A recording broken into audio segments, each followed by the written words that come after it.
Everyone. This is Samita Natika. Well, my roll number is 531, and the topic that I'm going to talk about is three prime overhangs. The very first question that arose in my mind was, what is overhang when I first saw the topic? So, I guess the same question will arise in your mind too. What is overhang? When a restriction enzyme cleaves DNA asymmetrically, a stretch of single-stranded nucleotide is left. So, like when a restriction enzyme it cleaves asymmetrically, or else we can say when it makes a staggered cut, a stretch of single-stranded nucleotide is left, and this is what we call as an overhang. So we all know what 3' end of DNA is, but let me just brush up a bit. 3' end is that end that has a free hydroxyl group at the 3' carbon of the sugar. So what is an 3' overhang? So if the single-stranded base ends in a 3' hydroxyl, then it is said to be as a 3' overhang. So similarly, it is in the case of like 5' overhangs. If it ends with a 5' phosphate group, then it is said to be as a 5' overhang. So overhangs are often generated in molecular biology by the use of DNA endonucleases. So endonucleases are basically those enzymes that cleaves the phosphodiester bond, which is present in a polynucleotide chain. So we all know phosphodiester bond is present between the two nucleotides. So basically, endonucleases cleaves the two nucleotides. So now this point that I'm going to talk about is very much important. So please listen carefully. Larger overhangs of several nucleotides, such as those created by restriction endonucleases, are often called as sticky ends. So the single-stranded structure that's that will be formed after getting cleaved by the restriction endonucleases are often called as sticky ends. So why these are called as sticky ends, I'll just get back to it later. Let's jump on to the other slide. Ma'am, can you please shift or change the slide? Yeah, so let's just jump on to the examples now. Well, I feel examples are like explains the topic much more clearer than the whole theoretical thing. So as well explained by Musab and all my other friends, we all know what restriction endonuclease is. So, but still I'll just brush it up a bit. Restriction endonucleases are basically those enzymes that cleaves the DNA at a particular site. And why it is called as restriction? Because it is restricted to a particular site, or else we can say that it is specific to a particular site. There are various n number of restriction endonucleases present. There are EcoR1, which stands for like Escherichia coli. It was first to be discovered, wherein E stands for genus, Co stands for species, R stands for strain, I stands for 1 stands for the order of discovery. So it is specific to GAA-TTC, and it makes like 5' overhang. Let's not get into it. Our topic is 3' overhang, so we'll just stick to that. So here the first example is PST1, that is Providentia stuarti. So it's gonna cut the sequence CTGCAG from 5' to 3' direction, and it will cut at the guanine that is present at 3' end. So we will get two overhanging pieces of DNA, and it is a 3', and these are 3' overhangs, because it will have an hydroxyl group at the end of it. Similarly, in the case of KPN1, which is the second picture that I've shown, so it will cut GGTACC, and it will cut the cytosine that is present at the 3' end, and we'll get like two overhanging structures, single-stranded overhanging structures, which are like inverted, mirrored, L-shaped structures. So these are 3' overhangs. Now let's get into what like why sticky ends are called as sticky ends. So sticky ends are called as sticky ends because they are able to form base pairs with any DNA molecule that contains the complementary sticky ends. So I repeat, sticky ends are called as sticky ends because they are able to form base pairs with almost like any DNA which has a single strand which contains like nucleotides that are complementary to the first one. So that's why it is used in molecular biology, or we can say RDT, that is recombinant DNA technology, especially in cloning and subcloning, wherein the DNA is inserted into the vector DNA. So that's about it. I hope that the concept is clear. Thank you so much.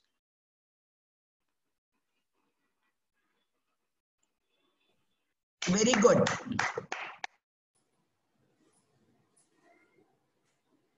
Ma'am हाँ start कर बेटा. हाँ नहीं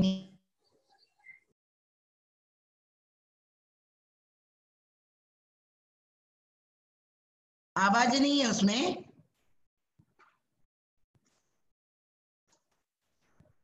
इसने आवाज नहीं record किया 530 ने. मैम आवाज है मैम. सुनाई नहीं दे रहा रे. हाँ मैम एक मिनट. हाँ मैं वापस से जरा एक बार.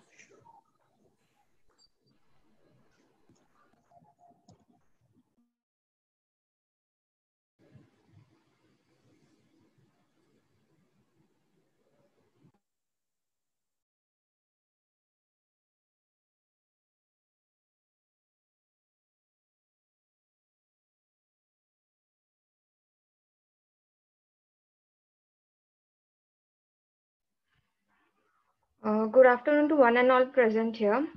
I'm Durva Naik, and my topic for today's presentation is nomenclature of restriction enzymes.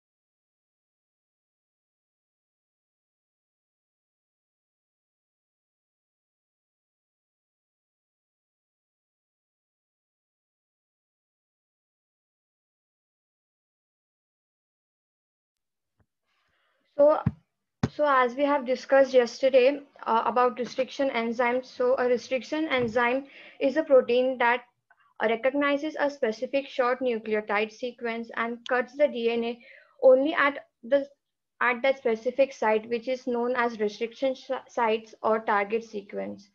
And nomenclature is generally a system of naming organisms.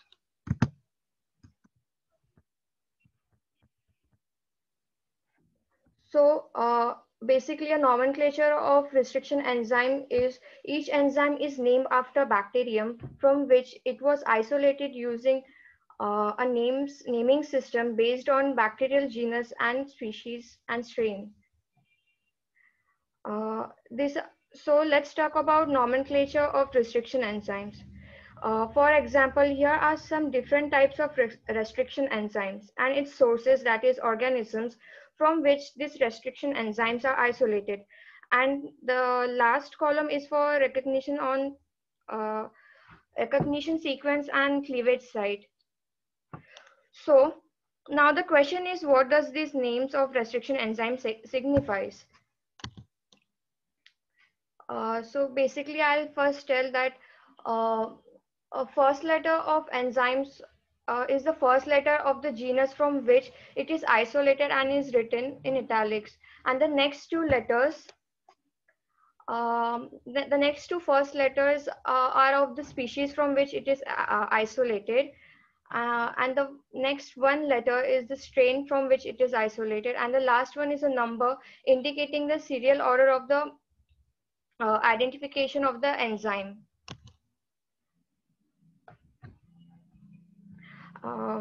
So in E. coli, the first capital letter is E. It signifies the genus name of the organism from which the restriction enzymes are isolated. So for E. coli, the organism is Escherichia coli or E. coli. And the genus name of this organism is Escherichia. Similarly, H for Haemophilus and B for Bacillus. So now the second two letters, it signifies the species from which the restriction enzymes are isolated. Here for E. coli, the species name is coli. So the first two letters is C and O. And similarly for Bacillus, amyloliquefaciens and Haemophilus influenzae, the species name. The first two letters are A, M, and En.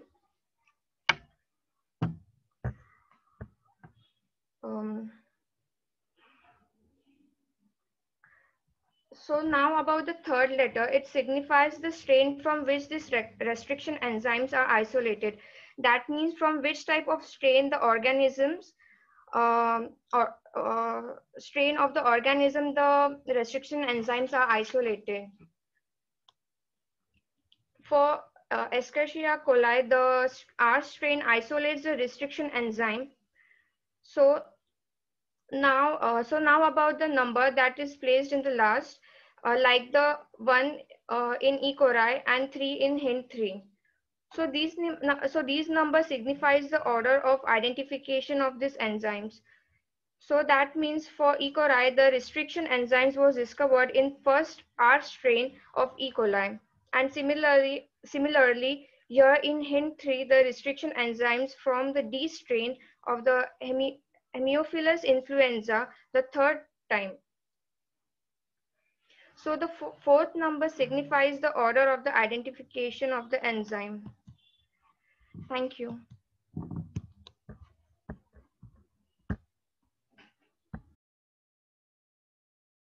Next time na use better. अच्छा बताइए. Content wise it was very good. All right, good.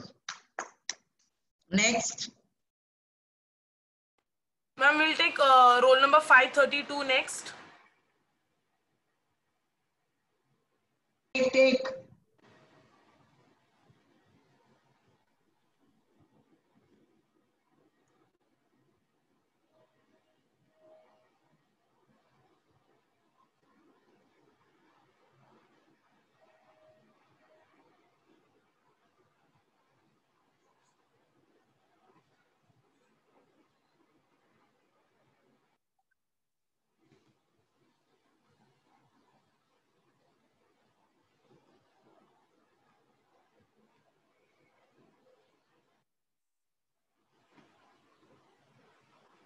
वो खुद ही share कर रही है.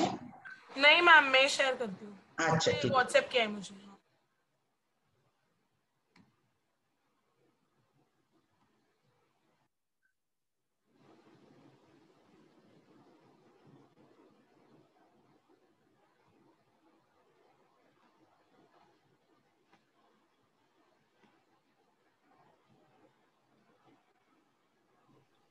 Hello, ma'am. Good afternoon, ma'am. Hi. Good morning. My name is Shivangi Pandey, and I'm going. And my topic is blunt end. So, I would like to say that, like, as Samita and Dhruvi has one has explained that restriction enzyme. So, the blunt end, otherwise, it is also known as non-cohesive restriction enzyme. It is the simplest DNA end of the double-stranded molecule, which we known as blunt end. Ma'am, next slide.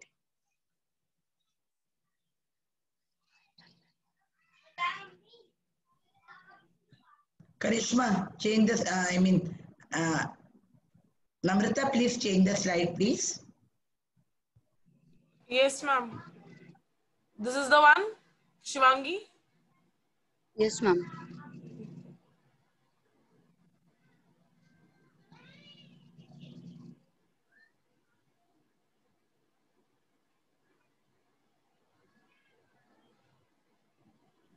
Change नहीं हुआ नम्रता. Definition. मेरे यहाँ से तो change. नहीं, तेरा pause हो गया होगा.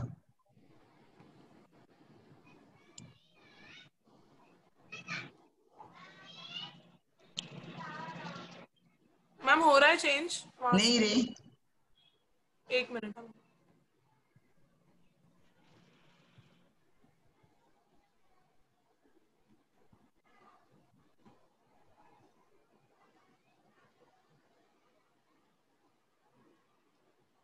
मैम अभी हुआ?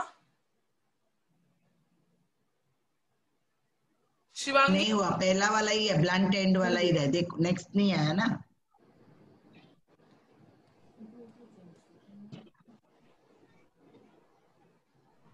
हाँ आया okay. The definition of the blunt end is, ma'am, the simplest DNA of a double-stranded molecule is known as a blunt end, and it is also known as the non-cohesive restriction enzymes. So here I have explained some blunt end. It is restriction enzymes like ALU1, HAE3, HIN2, and SMA1, etc., which makes the cuts across the strands of the DNA at the same position. So therefore, the DNA fragment can produce the blunt in ends. करके कोई आएगी ना, शमरीन करके आई होगी ना, Yes, ma'am. उसको ले जा. रेहान आया नहीं आया तो इसको बोल, मारी को बोल, इसका पोर्टल खुला है क्या, खुला होना चाहिए. Sorry, ma'am. Yes, next. She has not completed yet. Shivangi, you continue. Yes, ma'am. So the blunt end referring to the DNA fragments that contains no overhang at either 5' end or 3' end. And so consequently, no DNA bases available for the hybridization to other DNA fragments. So you can create the blunt end by filling in single strand overhang remaining after physically shearing or cutting with the restriction endonucleases so that we can generate sticky ends. The blunt end of DNA contains the enzymes like oligonucleotides, and it also contains the RNA, DNA hybrids, but not the single-stranded nucleic acids. So it can also ligate the blunt-ended DNA.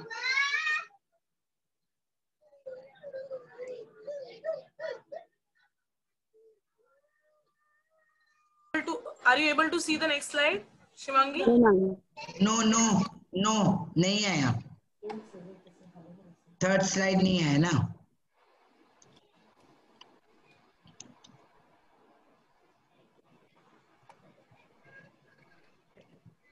या अभी दिख रहा है? हाँ दिखा. Yes, ma'am. Okay. Now I will explain the uses of the blunt end. This concept is basically used in molecular biologies, especially in cloning or in subcloning when we have to insert the DNA into the vector DNA. So such ends may be generated by the restriction enzyme that cuts the DNA. It staggers cuts with the sticky enzymes while straight or degenerated, and it generates the blunt end. Ma'am, blunt end may be referred to sticky ends and blunt end. A flat end cab of the British Rail 91, which is commonly known as the blunt end cab. Now, the history of the restriction enzyme. First restriction enzyme was isolated in 1970 by Hindi. He also done that subsequent discovery, and he characterized that of numerous restriction endonucleases. From then over, 3,000 restriction enzymes have been studied in detail, and more than 600 of these are available commercially and routinely used for the DNA modifications and manipulation in laboratories. So blunt end cloning is a cloning of DNA fragment which contains no unpaired bases and 5' end or prime ends. So there are two types of blunt end: smell and EcoRV. Ma'am, EcoRV, which is pronounced as EcoR5. It's a second type of restriction endonucleases isolated from certain strains of Escherichia coli. It has that alternative name ECO321. In the molecular biology, it is commonly used restriction enzyme. It creates a blunt end.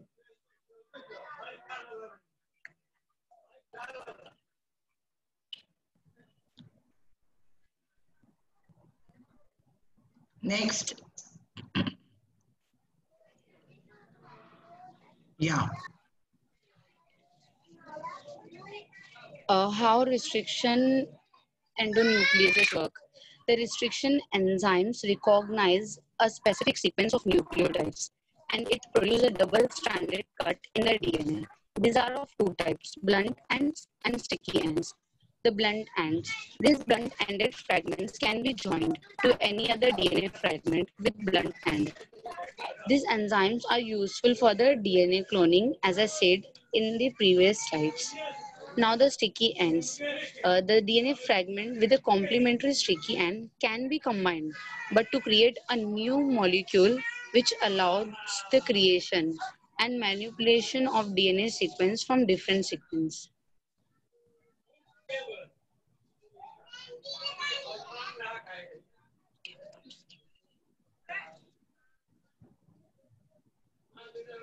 So such ends may be generated by restriction enzymes that cut the DNA. A staggered cut generates two sticky ends, while a straight cut generates a blunt end.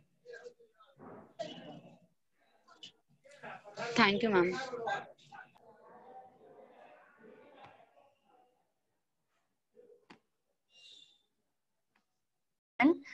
So my name is Afroz Rauf Patel and my today's topic is calf intestinal phosphatase. So the calf intestinal phosphatase is also known as alkaline phosphatase and alkaline because it's stable and works best in alkaline medium, and phosphatase that removes the phosphate group from the molecules. Next slide.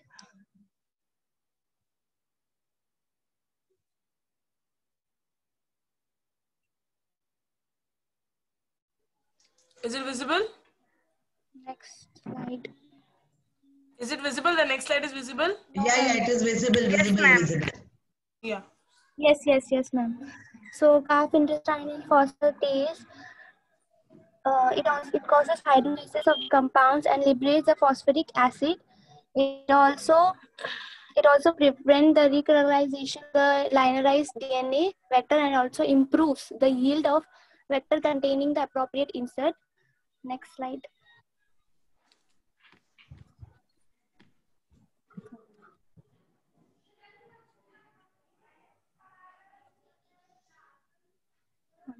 So function of the alkaline phosphatase, it is an enzyme found in the bloodstream. It also helps to break down the proteins in the body and also exists in different forms depending upon where it originates. So the main source of the alkaline phosphatase is liver, and also some are made in bone, intestine, pancreas, and kidneys.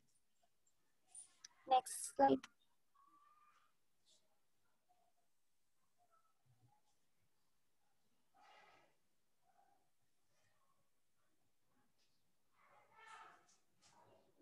Yeah, speak better. Yeah. Silent features of the alkaline phosphatase, it is also secreted in erythrocytes and plays a vital role in the physiological functions in and around the intestine. It also prevents the transmigration of bacteria. It is also essential in the role of gut homeostasis. And DNA strands, as we know, the DNA strand is double-stranded, the fifth end and the third end, where the alkaline phosphatase removes the fifth end phosphate group of RNA and DNA. So here we can see the picture of alkaline phosphatase.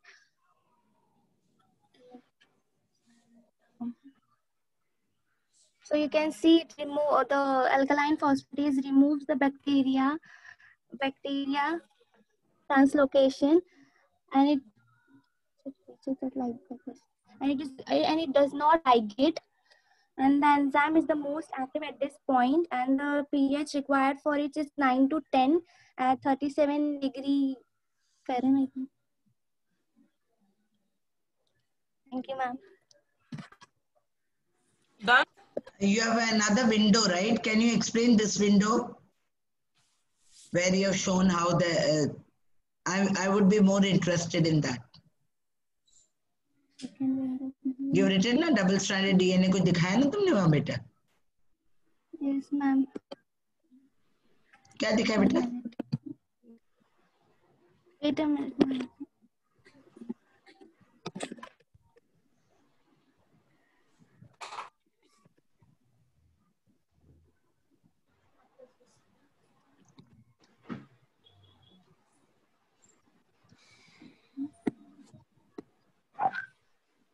दिख रहा है ना आपको screen?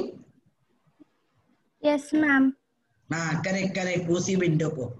वो window में क्या दिखाया आपने?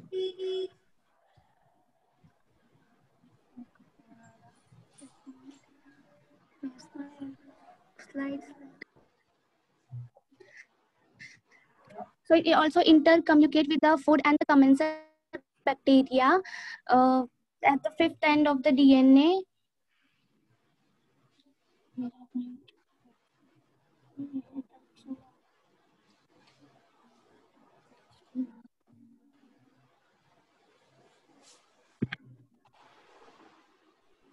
What happened?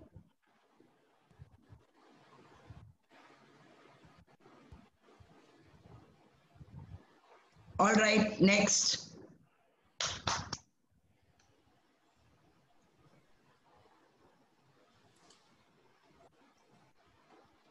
Next. Good afternoon, ma'am. Good afternoon, everyone. Myself, Patel Bhavin. My roll number is 534. Today, I will explain about S1 nuclease. Ma'am, next slide.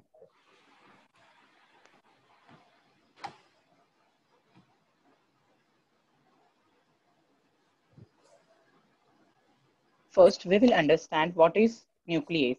Nuclease are a broad and diverse class of enzymes that hydrolyze the phosphodiester bonds of DNA and RNA. It is of two types, exonuclease and endonuclease, but I today require endonuclease. Endonuclease is that an enzyme that cleaves the phosphodiester bond with a polynucleotide chain. Now we will move on S1 nuclease. S1 nuclease is a single-strand specific endonuclease that hydrolyzes single-stranded DNA or RNA into 5' mononucleotides. S1 nuclease also cleaves double-stranded DNA at the single-stranded region caused by a nick, gap, mismatch, or hairpin loops, whereas it breaks double-stranded DNA into an single-stranded region. It is 5 times more active on DNA than on RNA. It is monomeric and glycoprotein. Glycoproteins with carbohydrate content of 18%. It is isolated from Aspergillus oryzae amylase. Aspergillus oryzae amylase.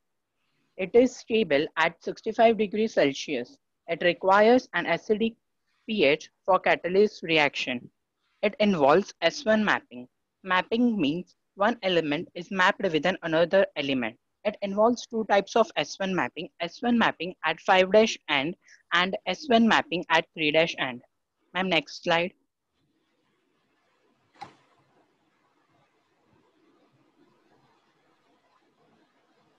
S1 mapping at the 5' end. First, to locate the 5' end of a species, messenger RNA is isolated from the organism containing protein and DNA.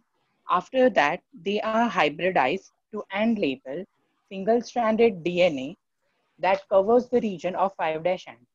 After that, hybridization is carried away and the remaining single-strand DNA and RNA tails are removed by digestion with S1 nuclease. They are digested with S1 nuclease. As that of same procedure is followed in S1 mapping of 3' end. After hybridization, the remaining DNA and RNA tails are digested with S1 nuclease and they are end filling. End filling means it is a process by which single strand overhang created by a restriction digest is either filled in by the addition of nucleotides on the complementary strand. Ma'am, next slide. Its mechanism is, it is zinc-dependent nuclease protein domain produces 5' nucleotide and cleaves phosphate groups from 3' nucleotide. It cleaves phosphate groups from 3' nucleotide.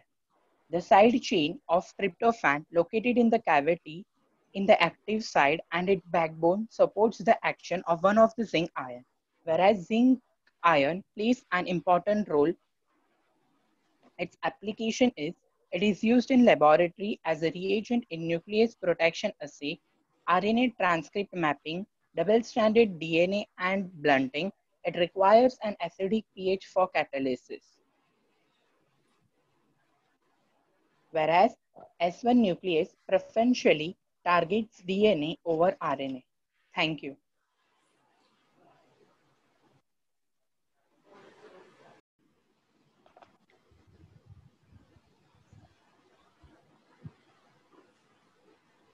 Yeah, Preeti, start. Ma'am मेरा screen visible है? हाँ, एकदम perfectly visible, बहुत सुंदर screen है. Okay ma'am, thank you ma'am. So मैं start करती हूँ. Hello everyone, good afternoon. Myself Preeti Patel. My topic is T4 DNA kinase. So basically I'm going to talk about some information about T4 DNA kinase. This topic is new for me. I don't know about others. So let's begin.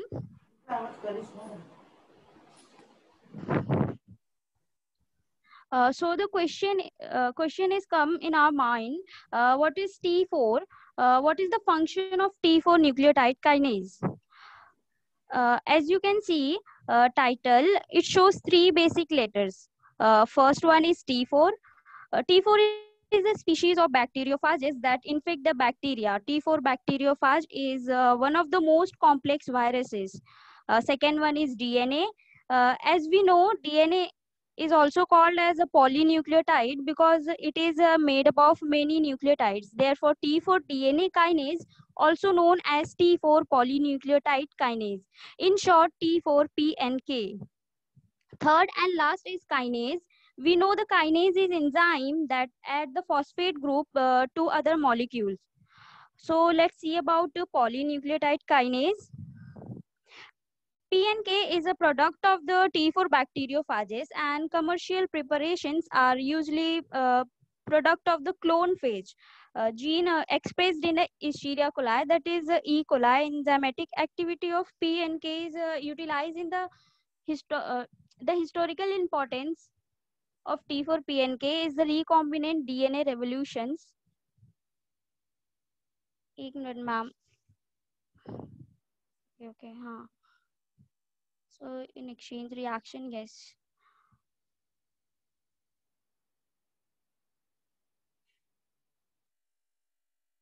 So the second is in exchange reaction. Exchange reaction is the exchange between phosphate group.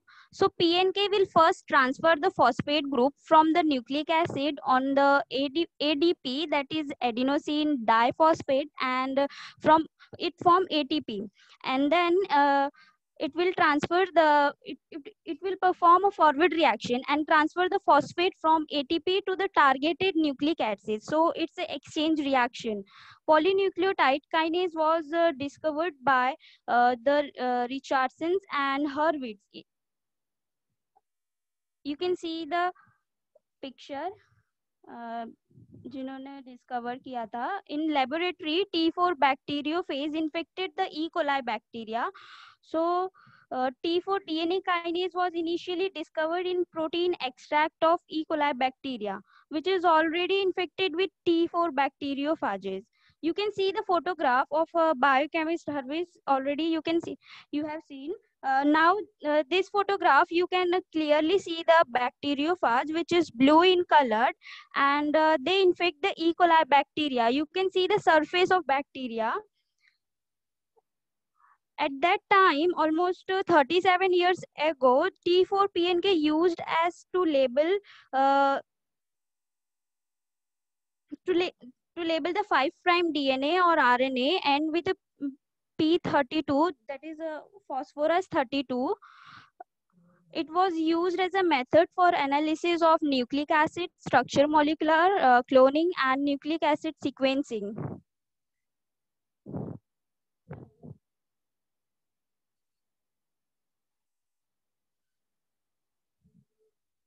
You can see the structure of T4 DNA kinase.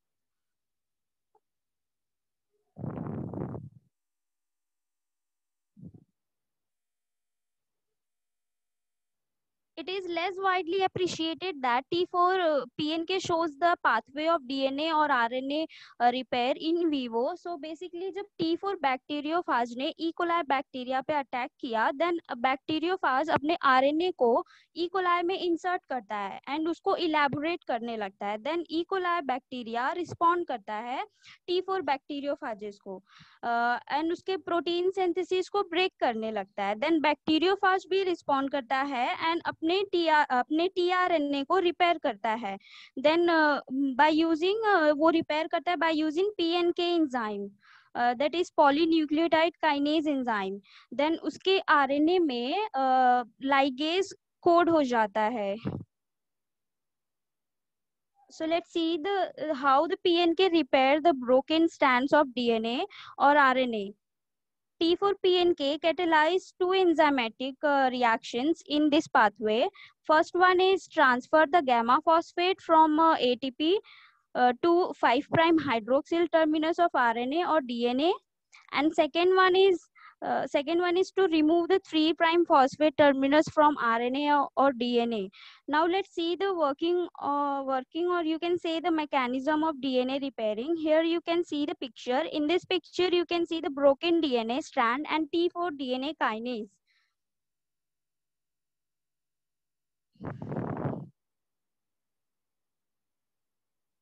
As we discussed in the first slide, the function or you can say the reactions of PNK, similarly here, all this reaction is taking place in the presence of Mg++.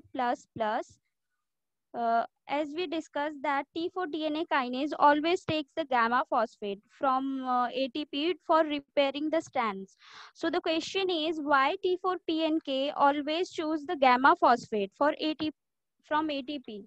Why not the alpha and beta phosphate? We know the ATP, that is adenosine triphosphate, contain ribose sugars and 3-phosphate group. You can see the structure of ATP. First is alpha phosphate group, which is closely attached to the ribose sugar. Second is beta phosphate group, which is present in between the alpha and gamma phosphate and also bonded with them. And third is gamma, which is present at the last bonded with the beta phosphate group. Gamma phosphate is located at long distance from ribose sugar, so it can easily detach and it has a higher energy of hydrolysis as compared to alpha and beta phosphate. For this reaction, this region, the T4 PNK always choose the gamma phosphate. So with this, I stop my explanation. Thank you, ma'am. Thank you, everyone. Yeah, nicely prepared presentation. It is visible. Okay, ma'am. Yes, Anshu, you can start. A very warm good afternoon to one and all present over here. Myself, Anshu, I am going to present a PPT on DNA ligase. I will also share its mechanism, application, and its application. So the first question is, what is DNA ligase? As we all know, DNA is a molecule that has genetic information regarding an living organism. It has two strands that bind around each other and form a helical structure. What is ligase? Ligase is an enzyme which brings a ligation or a connection of DNA strand, or also called as joining of two DNA strands by phosphodiester linkage. It's connect two DNA strands by forming a bond between 3' end of hydroxy group and 5' end of phosphate group.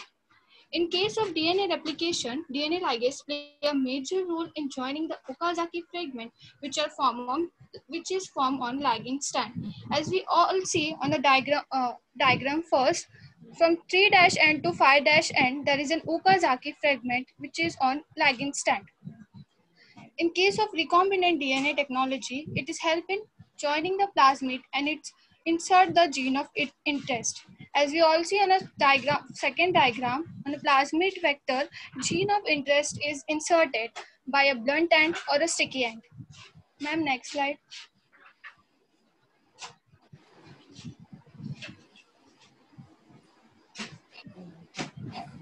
Mechanism of DNA ligase.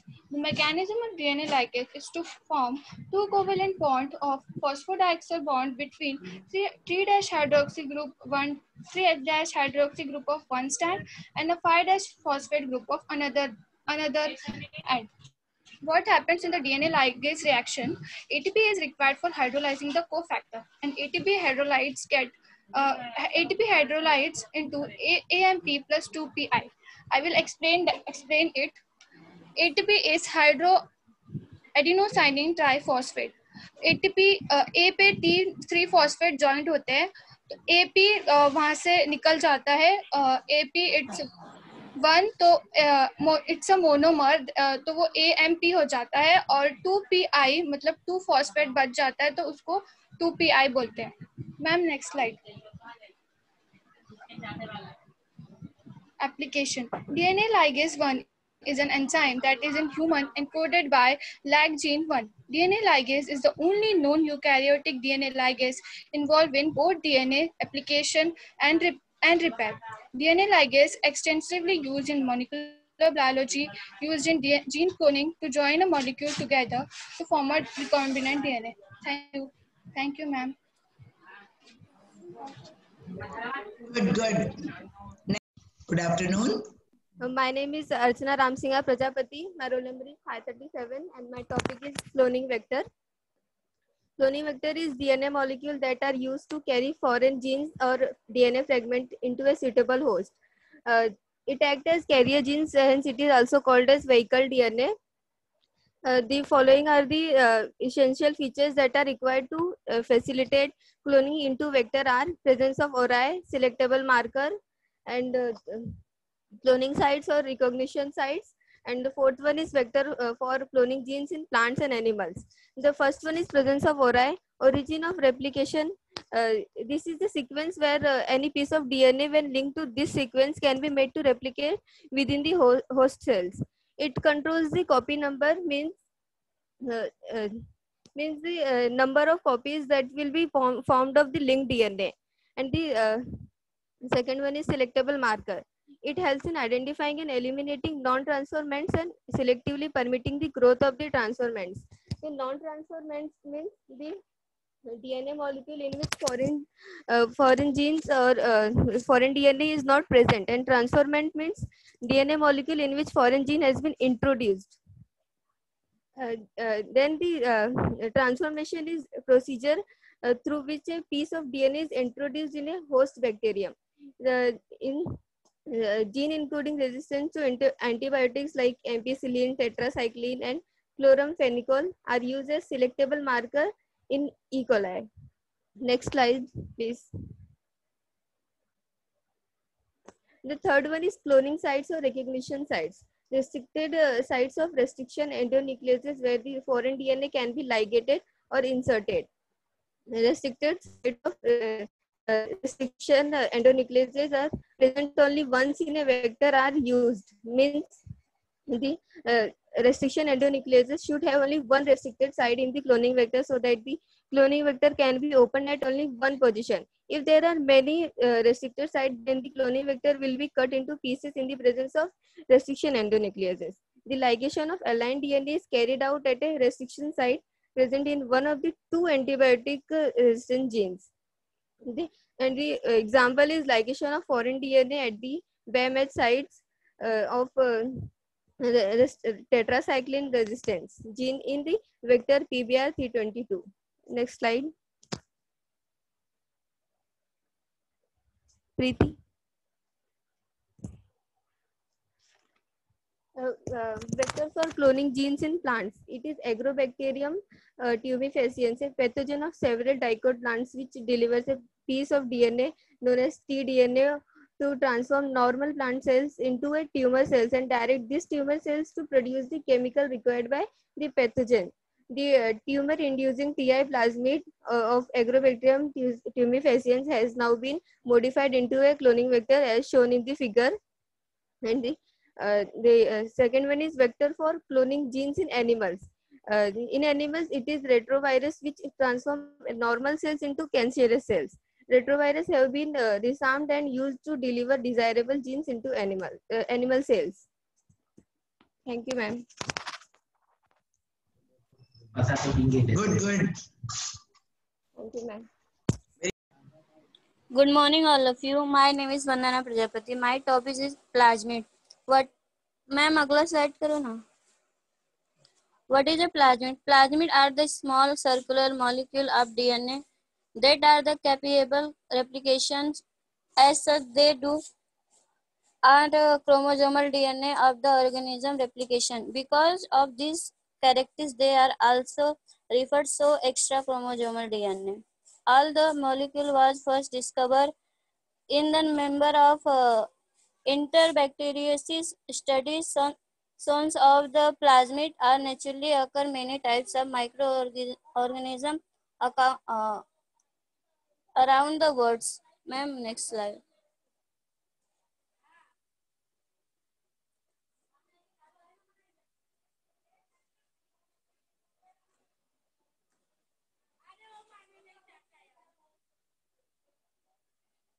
Ma'am एक next slide दूसरा slide करो ma'am, ये तीसरा slide तो तीसरे में पहुंच गई नम्रता. हाँ मैम प्रीति शेयर कर रही है. प्रीति यही वाला स्लाइड ना, प्लाज्मिड. हाँ हाँ ओके, तो plasmid structure with recorded the structure plasmid made of the circular double bond chain DNA. The circular structure of plasmid is made of possible by the two end of double strand being joined the covalent bond. The molecules are also small size, especially when compared to the organism DNA, and measure between the kilobases of several kilo 100 bases. All the good member of plasmid has the covalently close circular structure. Some plasmid have a linear structure of not form the circular space. Next slide, ma'am. Next slide is the cloning vector is a small piece of DNA can be studied maintain of organism and into the foraging DNA fragment can be inserted for the cloning process. The cloning vector may be DNA taken from the virus, the cells of higher organisms. They may be plasmid of bacterium. The vector therefore contain features that allow for the interaction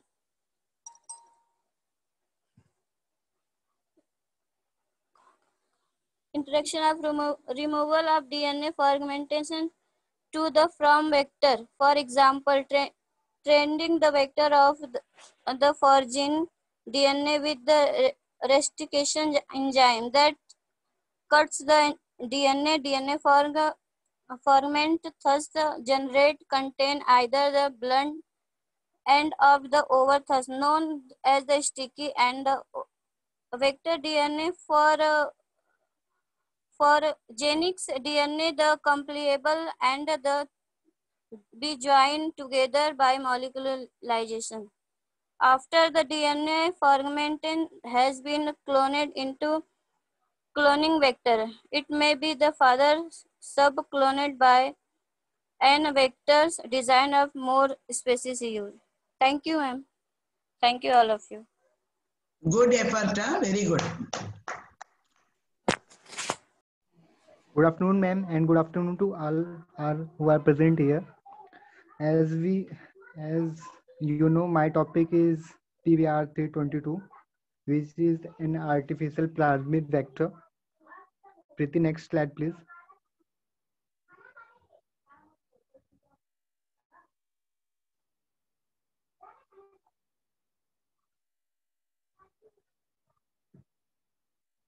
So, the question comes in our mind, what is PBR 322? It is an artificial plasmid and commonly used as plasmid vector for E. coli. And next, what we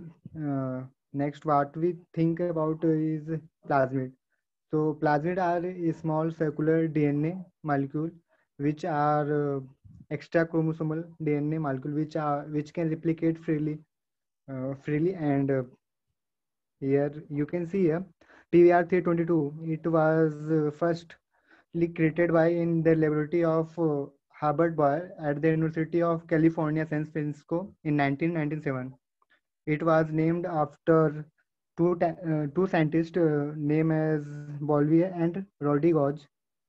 And 322 is the number used by scientists to distinguish it from the other vectors. Preeti, next slide, please.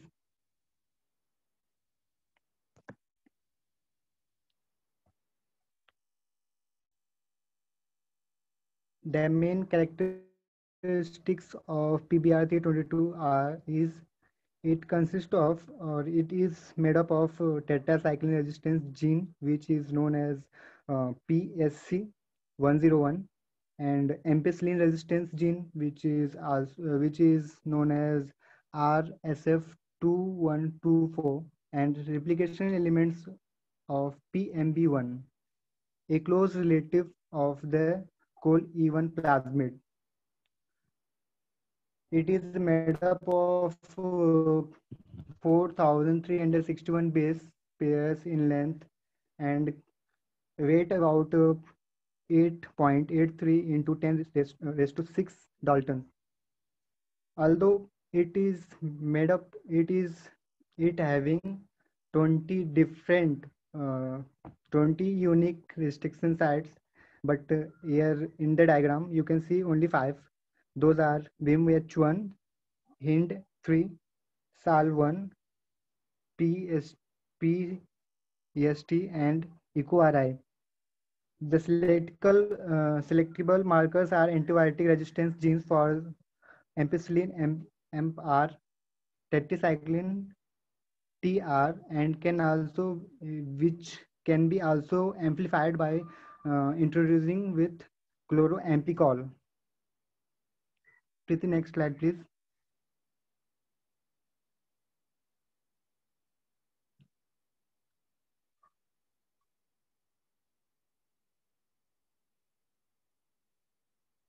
First one, VMH, which is widely used type 2 restriction, which is a kind of restriction endonuclease, and it cuts the DNA palindromic sequence in GG80CC in the presence of magnesium ion and generate fourth base at 5 extension.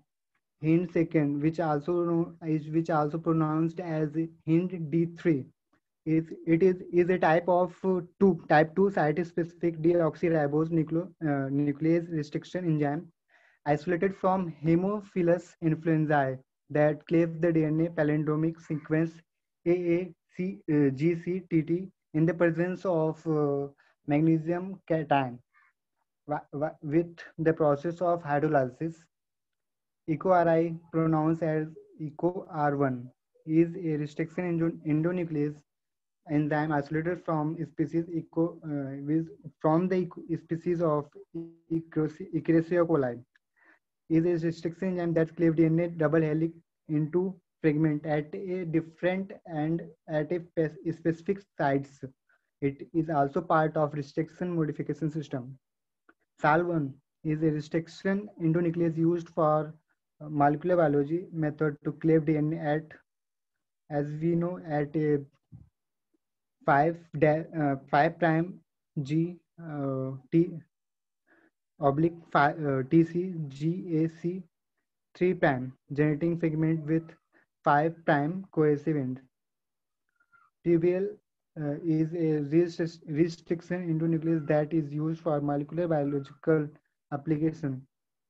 Cleave DNA at a recognition sequence 5' CG80 oblique CG 3' to generate fragment with 3' cohesive termini. Thank you so much. I am not explain it very well, but our teachers Himanshu explained very much and very much better in our lecture, which I unable to very well. So I sorry for. You had to explain what you understood. So you did a good job. What I understood here It is a type of artificial plasmid vector which constructed in 1977 by two scientists Rodriguez and paper Bolivar. बोल दिया ना तूने? Okay, ma'am. हाँ, good. Hello, ma'am. Am I audible to all? Speak a little louder, Alfia. Hello, ma'am. Yes, yes, Am I audible to all? yes. ये बधाई कितना अच्छा जमाया रही है। 540.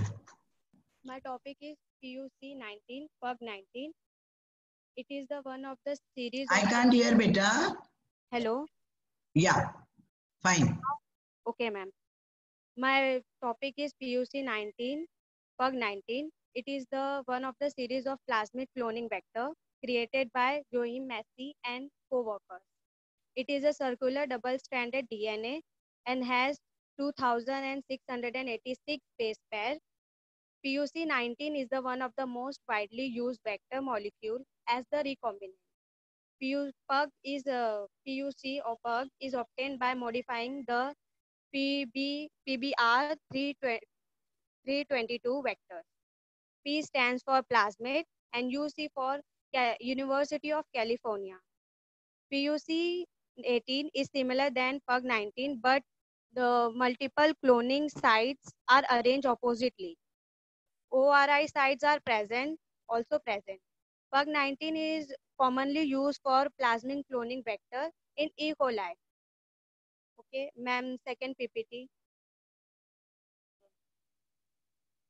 The structure vector map of PUG 19. Okay, basic structure of PUG 19 plasmid. We can see that it is an applicant resistance gene in that ORI sites are present for the replication transmitter. Replication inside bacterial host, and it has lexin gene for the fragment of the beta glycoside gene of the lactazine. The multiple cloning sites arrange oppositely so that the restriction sites and are also there. We can use restrictions and endonuclease to cut the region and insert the desired DNA into the plasmid. Okay, ma'am, third PPT. The process, okay. The process of induced foreign DNA into bacterial cell is by transformation. PUG 19 vector is used for the protein expression as well as the other studies. PUG 19 are mostly used for DNA in production and also for protein expression. Complements are used. It has an terminal fragment of beta glycosides gene of E. coli. Functions are these plasmids is induced bacterial cell by the process transformation. Yes, as we know, plasmids are 5 types: coplasmid, F plasmid, degradation, and resistance plasmids. Properties are they are autonomous, specifically replicate. Done, ma'am. Good. I'm Sheikh Zareen. My roll number is 541. I'm here to explain you about lambda phage as a cloning vector. Let me tell you what exactly is a lambda phage. It is actually a virus belonging to group bacteriophage. Here the term phage is derived from Greek word phagein that literally means to eat. So this is a virus which infects bacteria. Bacteriophages one could have a question that why we use bacteriophage for cloning while we have so many plasmids, natural as well as engineered to do so. The answer to this is that cloning of single gene is usually best carried out using plasmid. However, for cloning of larger pieces of DNA, these plasmids are not suitable, as larger inserts increase the plasmid size, making the transformation inefficient. So larger DNA molecules can be injected in host bacterial cell by bacteriophages as cloning vector. Lambda phage is an example of it. which infects E. coli. When we are learning about lambda phage as a vector, we should know some basic information about it. Here, the diagram shows you a normal illustrative genome of lambda phage. Lambda phage has two strategies for its replication. First one is lytic and second one is lysogenic.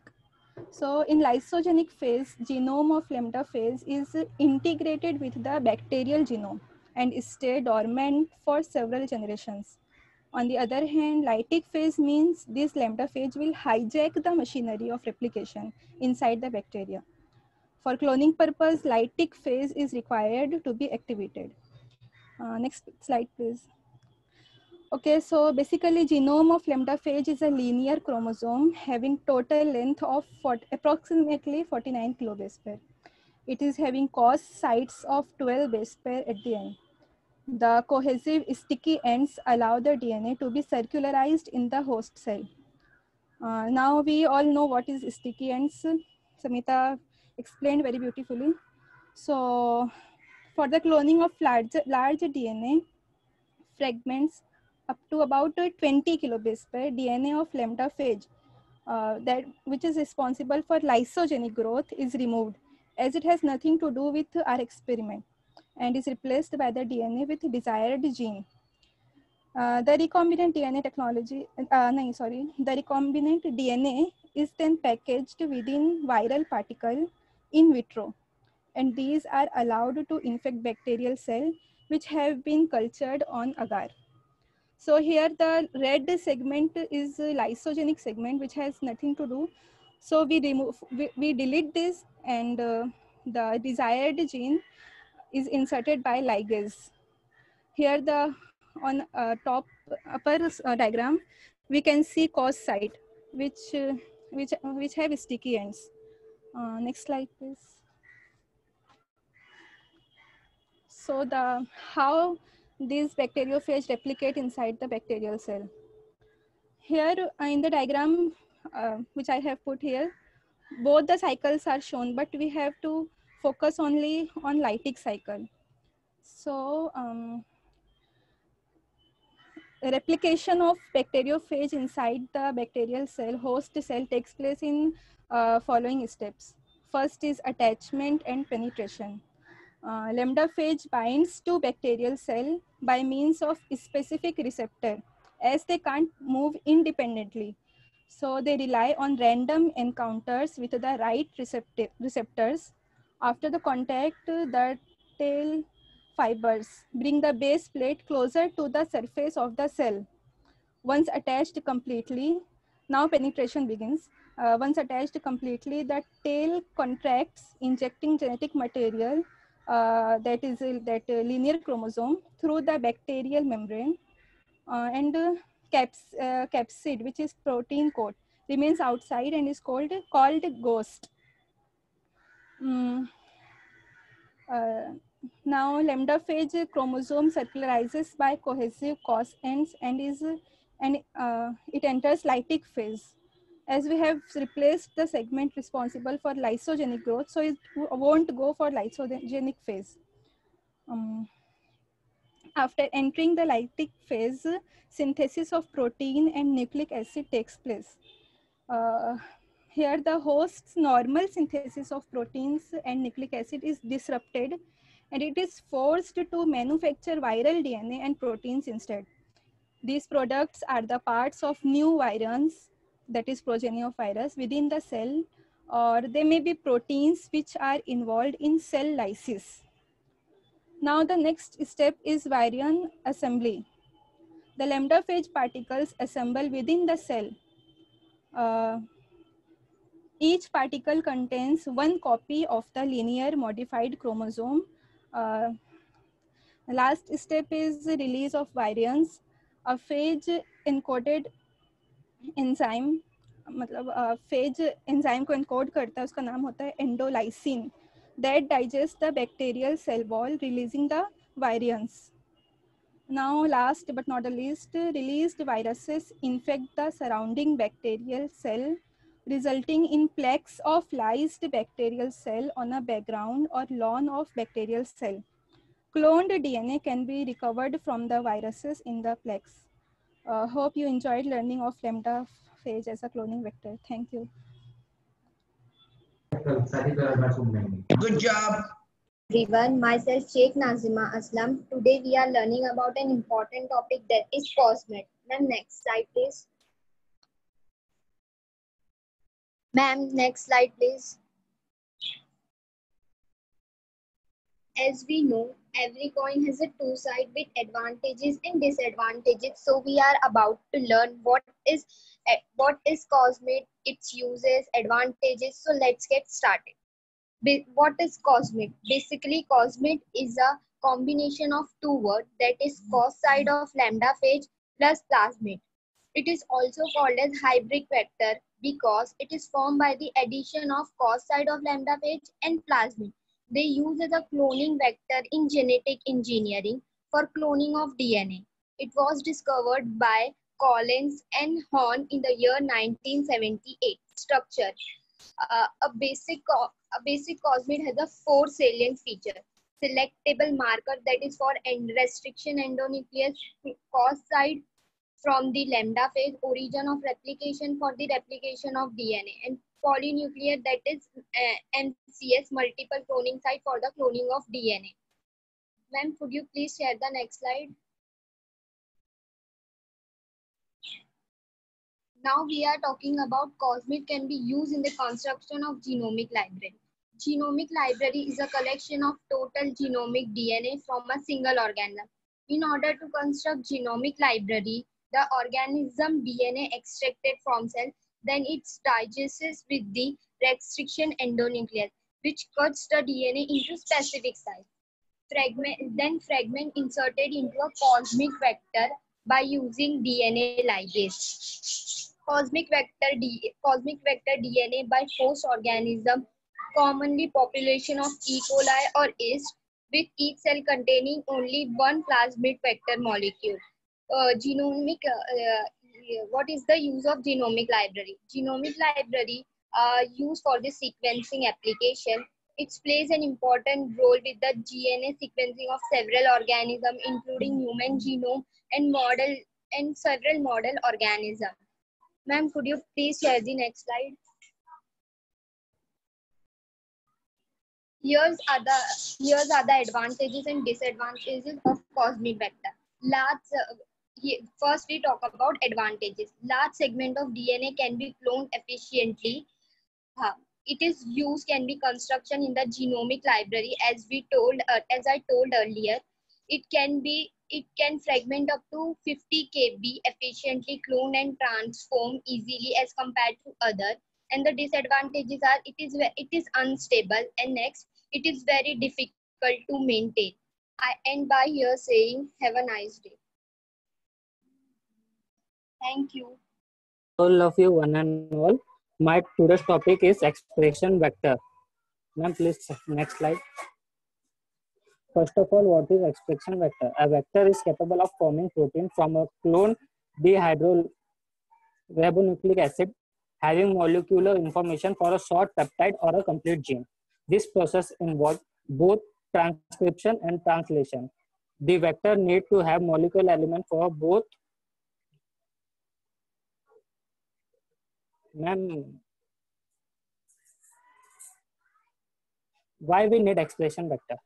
First of all, for study functional extract proteins, and also for biopharmaceuticals medicines. Next slide. Expression vector in biological research is also used for protein structure, function and modification and localization. It is also used in role in regulatory processes. Thank you.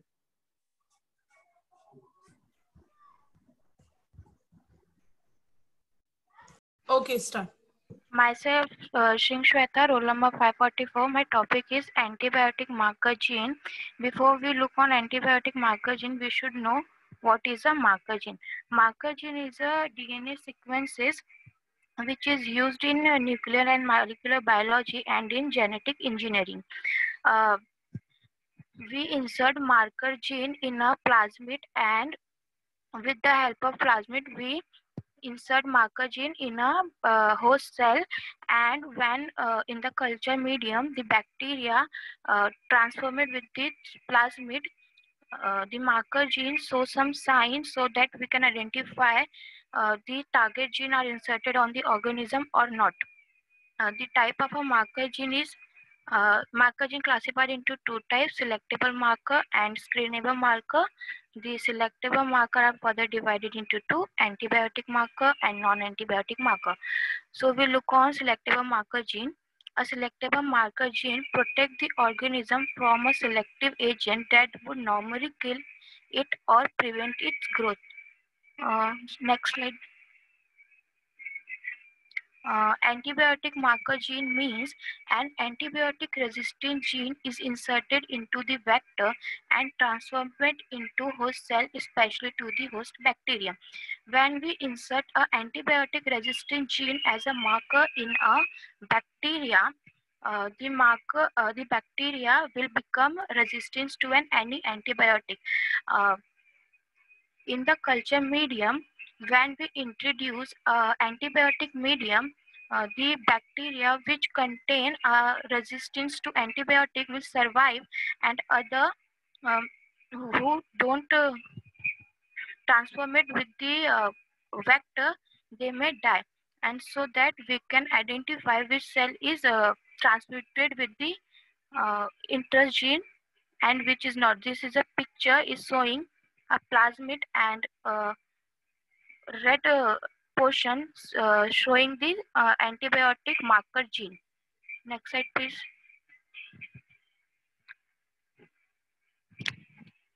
Is the uses of antibiotic marker gene.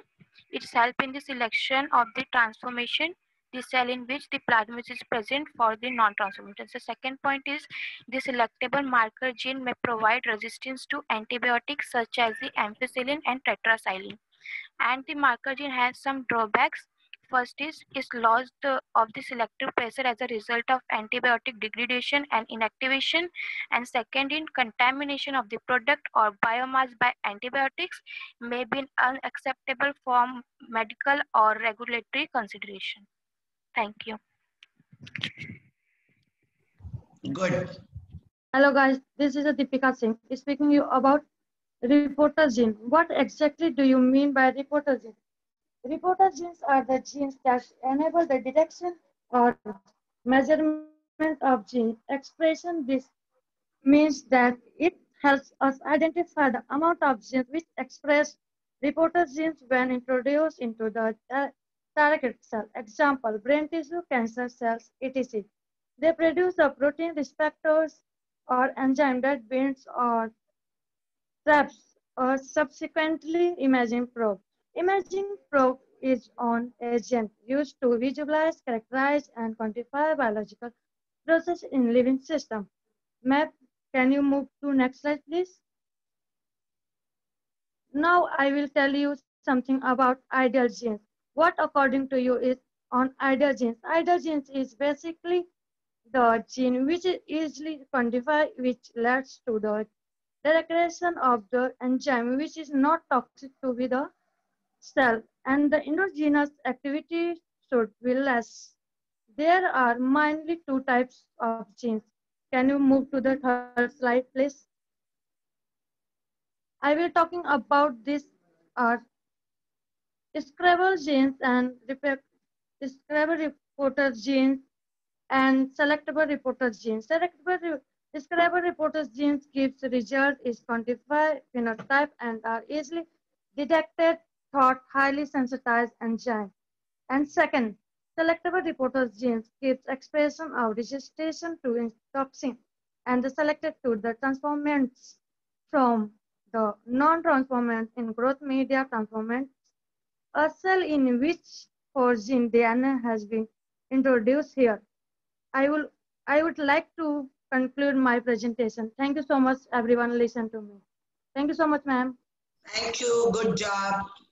Audible? Yes, Hello? Yes. Okay. Good afternoon. I'm Ms. Neha Tote. Today I'm going to present the topic bacterial lawn. So now first let's understand what is lawn. Lawn means a patch or a area full of grass, but microbiology means the area full of bacteria. So before going to our main topic, let's understand what is bacteriophage. Ma'am, next slide. Okay. So this word literally means bacteria eater. Here in this figure is of a phage. It consists of head, collar and tail. The head contains all the information. The collar is the pathway and the tail helps the phage to attach on the bacteria. After attaching, the information in head is passed to the bacteria through the collar, and the bacteria takes this destructive information and kills itself. This is all about bacteriophage. Ma'am, next slide.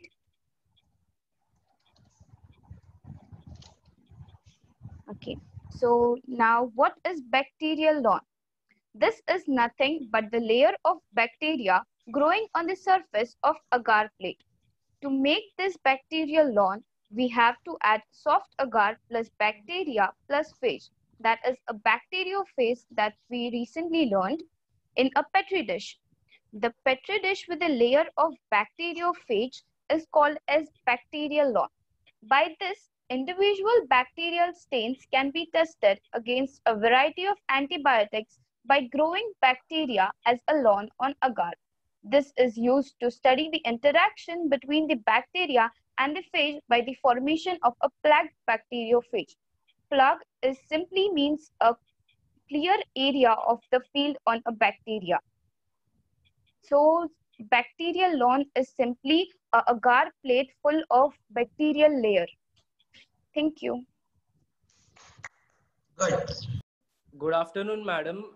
My name is Deepak Vishwakarma, and today I'll talk about minimal medium. Next slide, please.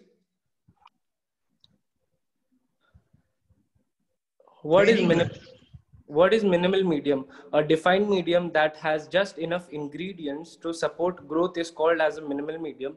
Next slide.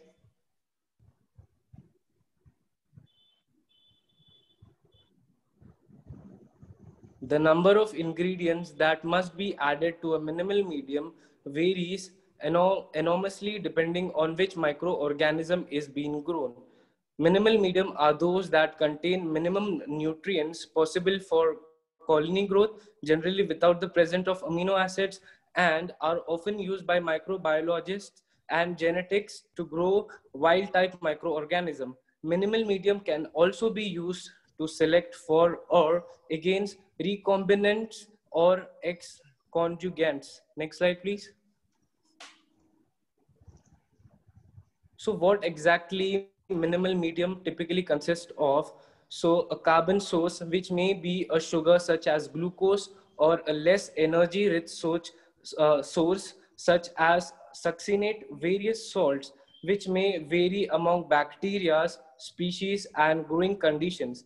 These generally provides essential elements such as magnesium, nitrogen, phosphorus, and sulfur to allow the bacteria to synthesize protein and nucleic acid. This supplementation also, this supplementation allows for the culturing of specific lines of auxotropic recombinants. Thank you.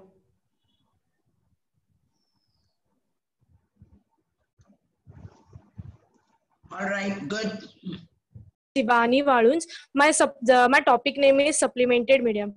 A chemically defined medium is a growth medium suitable for the in vitro cell, cultural or human animal cell, which all of the chemical components are known as the supplemented medium. To achieve this chemically defined medium is commonly supplemented with recommended variances of albumin or growth factor, usually derived from the race of E. coli or synthetic. Next slide, ma'am.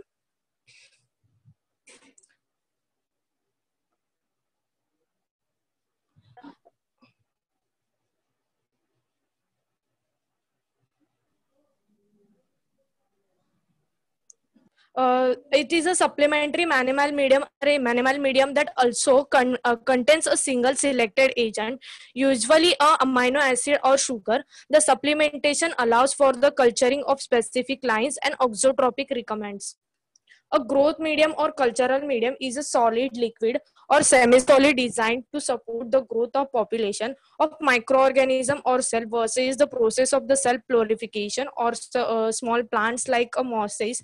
It is a different type of media are used for growing with the different type of cell. The two major types of growth media are those you are for used for cell culture, which use specific cell type derived from the plants or animals, and microbiological culture, which are used for growing microorganisms such as the bacteria and fungi. This structure of the is agar planet. It is an example of the bacterial growth media. Especially, it is a stark planet. The orange lines and dots are formed from the bacterial colonies. Third slide.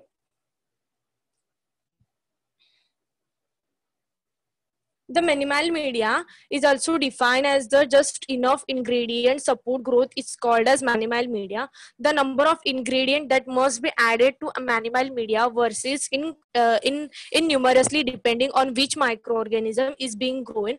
Minimal media are those these contain the minimum nutrients possible for colony growth and generally without the presence of amino acid and are often used to microbiologists or genetics to grow wide type of microorganism. Minimal media can also use the selected for the agents recommended and in exoconjugant. Thank you, ma'am. Good afternoon, Nirali. So today I will be This is talking to about. keep you all awake, हाँ? थोड़ा बीच में, right? पता चला खाना खा के सो गए. चलो बोलो. Good. So today I will be talking about an organism called Escherichia coli. So the very first question comes in all our mind is, what is E. coli? It is a bacterium of genus Escherichia coli. Each coli is commonly known as Escherichia coli is most common and commonly known as E. coli. Escherichia coli is a gram-negative, facultative, anaerobic and rod-shaped bacteria. A small portion of E. coli strains are pathogenic, and it is found in the lower intestine of warm-blooded animals. Preeti, can you please change the slide? So here you can see the taxonomy of E. coli. So basically, E. coli belongs to the kingdom Bacteria, phylum Proteobacteria, and as follows. Now let's just focus on the structure of E. coli. The inner layer of E. coli is a cell membrane, and the outer layer of cell membrane is a cell wall, and it is covered with a capsule. Plasmid and these little dots are ribosomes. They are smaller in a eukaryotic cells.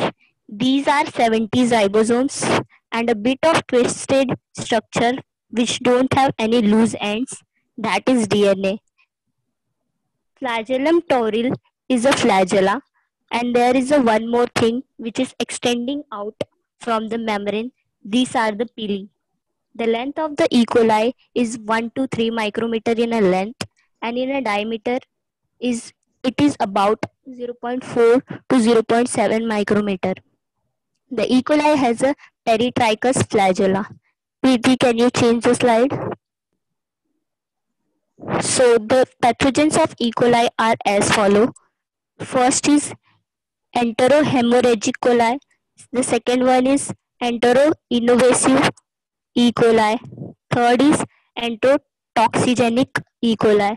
And the fourth is, and last one is enteropathogenic E. coli. The site of action of first two coli are on the large intestine, where in enterotoxigenic and enteropathogenic E. coli impact small intestine. The enterohemorrhagic is a strain of E. coli. It produces a toxin called Sega toxin. This toxin causes damage to the lining of intestinal wall, which causes the bloody diarrhea that develops after undercooked or raw hamburger meat contaminated with the bacteria. Next is enteroinvasive E. coli, whose infection causes syndromes that is identical to Silagilosis with produce diarrhea and high fever. Enterotoxigenic E. coli, it produces special toxin. It also stimulates the lining of the intestinal, causing them to the secrete excessive fluid, thus producing diarrhea. Enteropathogenic E. coli is a gram negative. It causes diarrhea. The diagnosis illness causes by also E. coli infections. Preeti, can you change the slide? Okay, so here the lab diagnosis test for identification of E. coli. So now let's just talk about all the biochemical properties. All the catalase positive and the oxidase negative as a biochemical reactions. All the bacteria that is present on the intestine, either in a humans or animals, are placed on the Enterobacteriaceae family. So these have the properties of the catalyst positive and oxidase negative. So the next is indole, methol, vagose, and citrate. So you can easily call IMVIC is. Can you please change the slide? So here is the some treatments and prevention for the E. coli. Treatment: proper hydration and nutrition is advised. Antibiotics don't have any proven effect. There is a no proven treatment with medication, and we should follow some precautions to protect ourselves. And the preventions are as follow: wash your hands thoroughly after contact with animals or their environments. Wash your hands thoroughly before and after preparing or eating food. Drink clean water. Avoid touching or eating any food that may be contaminated with any animals or humans. Waste will help prevent the infections. Thank you. You did well, but your topic was E. coli as a model organism, correct? Yes, so ma'am. Maybe you can look up on that. Okay, what do you mean by a model organism? And think on that line. Okay, otherwise, good afternoon. Very good afternoon. Can I start, ma'am? Yes, please. Sure. My topic is gyrase. What is DNA gyrase? DNA gyrase is an essential bacterial enzyme that catalyzes the ATP-dependent negative supercoiling of double-stranded closed circular DNA. Gyrase belongs to class of enzyme known as topoisomerases that are involved in the control of topological transitions of DNA. Topoisomerase is an enzyme which alters the DNA molecule. Gyrase structure. DNA gyrase is tetrameric enzyme that consists of 2 gyrase A and 2 gyrase B subunits. Structurally, the complex is formed by 3 pairs of gates, sequential opening and closing of which results into the direct transfer of DNA segment and introduction of 2 negative supercoils. N gates are formed by ATPase domains of gyrase B subunits and C gates are formed by gyrase A subunits. Next slide, please, Preeti. Function of DNA gyrase. DNA gyrase and the other topoisomerases play a crucial role in maintaining the nuclear structure and the compact supercoiled domains of the chromosomes. These enzymes help with the winding and unwinding of the DNA that occurs during replication and transcription. It is the function, and now in which it is present. Gyrase is present in prokaryotes and some of eukaryotes, but the enzymes are not entirely similar in structure or sequence and have different affinities for different molecules. So this makes gyrase a good target for antibiotics.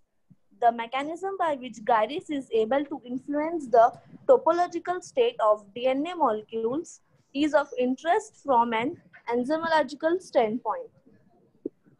Thank you. Good. Conservative mode of DNA replication. Can you speak a little louder, please? Yeah.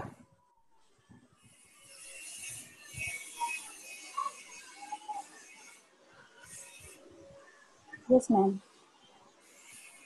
My name is Khan Amna. My topic name is semi-conservative mode of DNA replication. In 1953, Professor Crick and Professor Watson explained the semi-conservative DNA replication. The two stand, ma'am, second slide.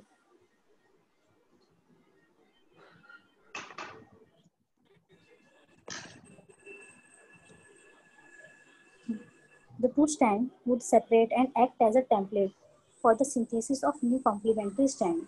After the completion of replication, each DNA molecule would have one parental and one newly synthesized strand. This sequence was termed as semi-conservative DNA replication. Ma'am, next slide.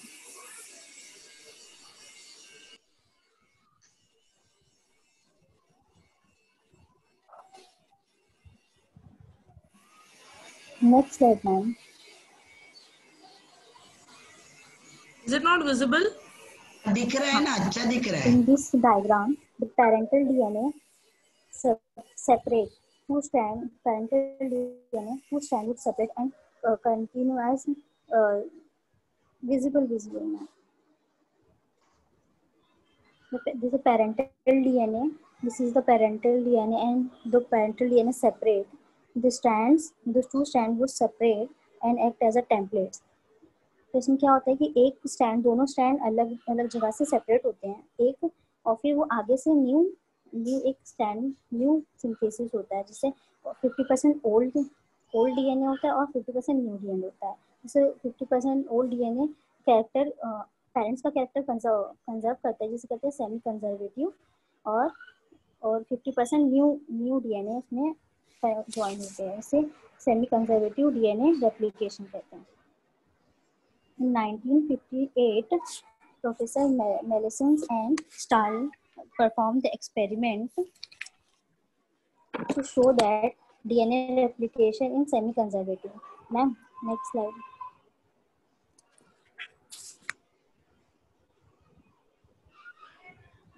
They grow E. coli cell in a medium containing nitrates. They have nitrates and 15 heavy isotopes of nitrogen. जिसमें उन्होंने एक medium में E coli के sales को grow किया, जिसमें nitrates and nitrogen present, heavy isotopes of nitrogen present है. उसके बाद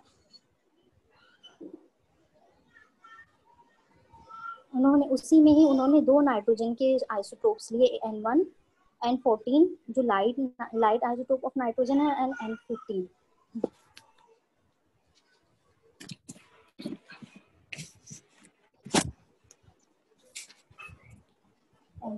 जब उन्होंने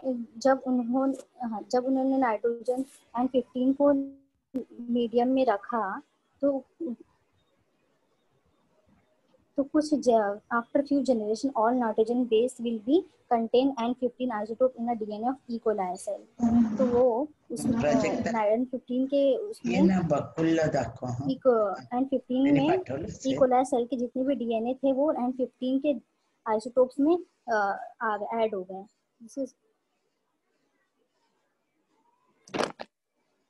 फिर उन्होंने उस E. coli के सेल को ट्रांसफर किया N14 के मीडियम में एंड सैंपल्स को एनालाइज किया with the technique of semi sedimentation equilibrium centrifugation.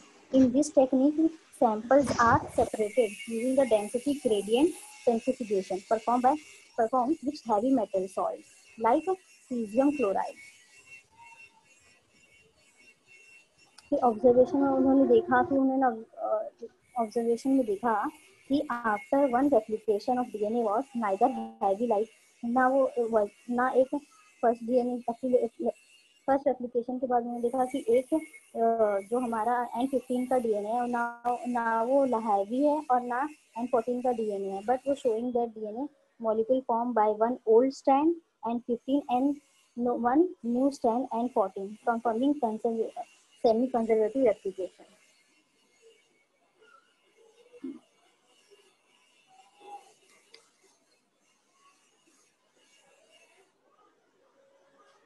this diagram, N15 N15 DNA, जिसे हमने इक्वलायर मीडियम में N15 इक्वलायर मीडियम में रखा था, उसे जब उन्होंने सेडिमेंटेशन इक्विलिब्रियम सेंट्रीफ्यूज में किया तो उन्हें एक हैवी लेयर मिला जो N15 का था। N15 का था 20 फर्स्ट एप्लीकेशन के बाद उन्हें 20 मिनट्स के बाद उसे फिर से वो सेडिमेंटेशन में वो रखा गया, सेंट्रीफ्यूज किया गया, तो एक लेयर मिला मिडल लेयर मिला, जो वो एक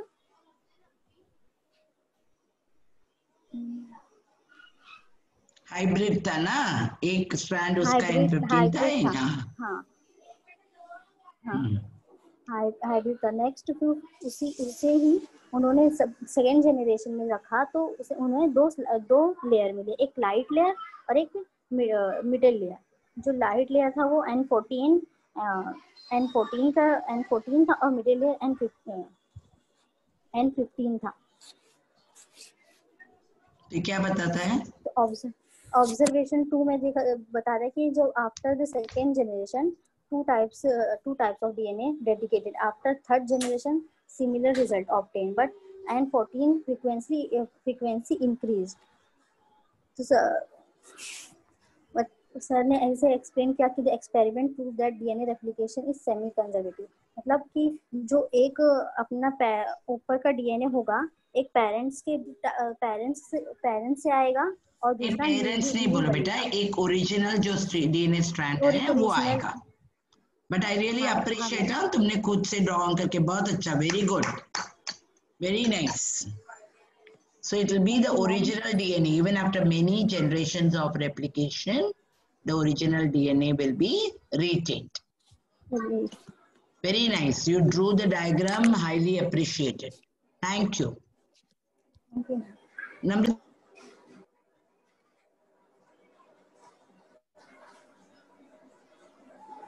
Yes, ma'am. Now. अरे बाप में इतना काम ऐसे भी करके बता। Next, I guess Preeti, having roll number 21 का presentation with you. हाँ मैम, 521 का भी है और मैम अभी 524 ने मैसेज किया था कि वो अभी देने वाली है प्रेजेंटेशन, तो मैं किसका अभी शेयर करूँ स्क्रीन? 524 है क्या अभी?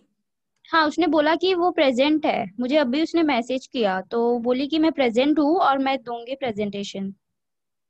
ओके, हाँ कोमल, I guess 524. Yes. So if you have the presentation, share the screen then. Okay ma'am, मैं शेयर कर।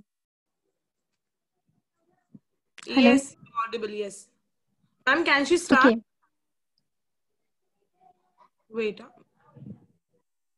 Okay, ma'am.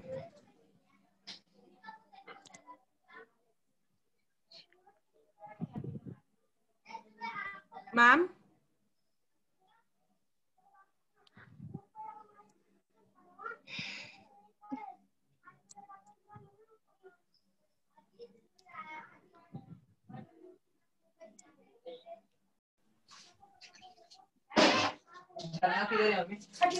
Hello. Hello. Yeah, hi Komal. Start. Yes, ma'am. Can I start? Yeah, please. Go ahead. Sorry to keep you all waiting. It's okay, ma'am. Good morning. Good afternoon, ma'am, and everyone. This is Komal Maurya, and my topic for today's presentation is clean-off fragment. Now, what is clean-off fragment? Clean-off fragment, it is a large fragment of DNA polymerase 1 enzymes of E. coli produced by the proteolytic cleavage of DNA polymerase 1 by protease subtilizing. Now, what is DNA polymerase 1? DNA polymerase 1 is a member of a family of enzymes that catalyzes the synthesis of DNA molecules from nucleoside triphosphates. Now, how can we get this clean-off fragment? Source of clean-off fragment. The source of clean-off fragment is we have to treat DNA polymerase 1 enzyme with the protease subtilizing. Protease name subtilizing. What is protease? Protease is a protein degrading enzyme. Next slide, please. Alternately, we can also define clinofragment as DNA polymerase 1 without 5' to 3' exonuclease activity is called clinofragment. Now, what is the function of clinofragment? It has two properties or two functions. It can show 5' to 3' exonuclease activity. Now, what is exonuclease activity? Exonuclease comes under the class of family called nucleases. There are two types of nucleases, endonucleases and exonucleases. Endonucleases are also known as restriction enzymes, which can cleave the DNA at a particular restriction site by recognizing a particular base pairs of sequence, and endonuclease are the nucleus which can cut the DNA molecule from the ends and hence can shorten the DNA fragments. And the second function is 5' to 3' polymerase activity. Now, what is polymerase activity? Polymerase activity is synthesizing. This polymerase helps in synthesizing the DNA molecules. Next slide, please.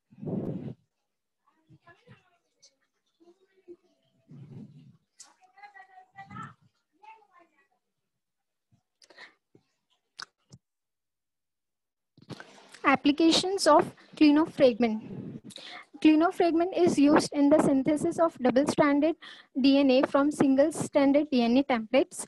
Second application is filling in recessed 3' ends to 3' ends of DNA fragments, digestion of protruding 3' overhangs, preparation of radioactive probes by end labeling of DNA, random primer labeling of DNA, in vitro mutagenesis using synthetic oligonucleotide. What is mutagenesis? Mutagenesis is producing mutations in a particular base sequence. DNA sequencing by dideoxy chain termination method. DNA sequencing is determination of a particular nucleotide in DNA molecule. And the last one is DNA amplification. Also, we can multiply the DNA, we can amplify the DNA as many as time, and hence we can get the copies of DNA by using the PCR technique, polymerase chain reaction technique. Thank you, everyone. Very nice. clinofragment. और ये सब याद रखना है, ये सभी बोलने वाली हूँ मैं. Overall, first I will tell you about DNA. DNA is made up of molecules called nucleotide. Each nucleotide contains a phosphate group, a sugar group, and a nitrogen base. DNA has two complementary strands. Each strand has 5' end and on opposite side 3' end. Now I will tell you about 5' overhang. When a restriction cleaves DNA asymmetrically, a stretch of a single-stranded nucleotide is left. If the single-stranded bases end in the 5' hydroxyl, a 5' overhang remains. Similarly, a 3' overhang remains when a single-stranded bases end in the 3' phosphate. Overhangs are often generated in molecular biology by use of DNA endonucleases. Larger overhang of several nucleotides, such as those created by restriction endonucleases, are often called as a sticky ends. A DNA molecule with complementary sequence in the overhang region can anneal to each other. Now I will tell you what are sticky ends of restriction fragments. Sticky ends are fragments of DNA where one strand, after being cleaved by restriction enzymes, is left over hanging another strand. It is cleaved asymmetrically and can leave a 5' or a 3' overhang. These overhangs are termed as a sticky because they can easily bind. Blunt end, I want to tell you about difference between blunt end and sticky ends. Sticky ends get their name because they have overlaps that allow the two ends to base pair and join together with another DNA. But blunt ends have no overlaps. Thank you, ma'am.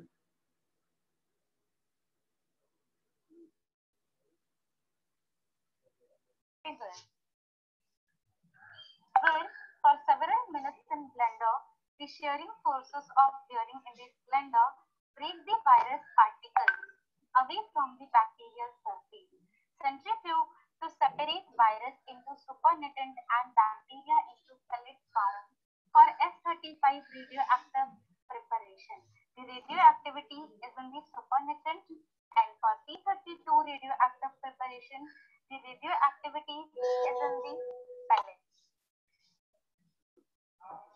By this experiment, scientists concluded that viral DNA enters the bacterial cell during infection and viral protein does not enter the bacterial cell during infection.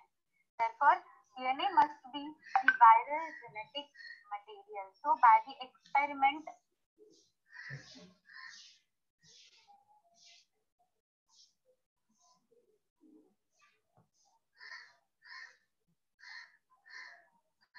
in phosphate form. Such bacterial cells will have all their sulfur and phosphate respectively radioactive.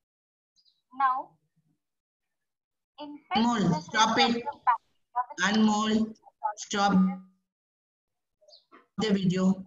My question was, the answer is there in these two sentences. E. coli grown in radiolabeled sulfur and then P32. Because proteins contain sulfur containing amino acids like methionine. So if protein would have been the genetic material, then you would have got the radio label in the progeny phage. But because the label was only in P32, indicates that that is the nuclear material. So you must be able to answer that question. So my question was very clear, progeny phage. Right? If the progeny phage showed S35, that means the protein is the genetic material. However, it was not the case. The progeny phages had P32, indicating that the nucleic acid is the genetic material. Just 2 lines for everything that you presented, summarize it, and you take a take-home message, what you have understood from those 2 lines. Having said that, all of you did a wonderful job. You did some literature survey. You also made... I'm Sushmita Tiwari. Tell me. Today we are going to talk about GUS. So what is GUS? GUS is an analysis of GUS promoter activity based on beta-glucuronidase. Beta-glucuronidase is a very versatile reporter of gene expression that is frequently used in plant molecular biology and microbiology for detection of measurement of gene expression. The diverse application of the GUS gene fusion system are based on the detection of enzymatic activity of GUS in protein extract or in tissues using a fluorometric and histochemical assay. It has been used to identify the promoter elements involved in many aspects of regulation of gene expression, such as tissue specific and developmental regulation, hormonal regulation, and photoregulation. The GUS and next slide.